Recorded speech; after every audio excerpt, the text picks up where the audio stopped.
Hello mga pre, kamusta kayo? May pagkapanapong kabali, magandang hapon po sa atin lahat. Etong video na to ay pinapakita ko naman sa inyo kung gaano nagkakasundo ang pamilya Sadsad. Siyempre, etong araw na to ay tutulungan ko si Tito na magpapatingin sa doktor mga pre kasi wala siyang driver. Ako ang magiging driver niya, basta si da piso-piso man kailangan mo ko, nandito lang ako. Yaya ako ni Tito Kim mga pre na magpapatingin daw sa doktor, ako daw yung magdadrive. Sinabihan din naman ako ni Apon Daling Siyempre basta utos naman ng kahit sino ng pamilya ko susundin ko mga pre.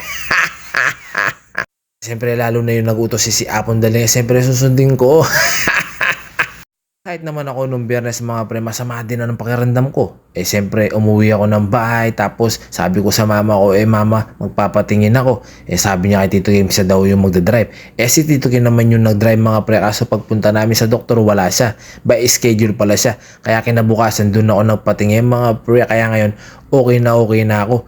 Thank you Lord, okay na po ako. Sana si Tito Kim maging okay din siya. Yun, natapos na rin po si Tito Kim ng patingin kay doktor. Siguro binigay sa po ng reseta kung ano po yung bibili niyang gamot, kung ano po yung inumin niya.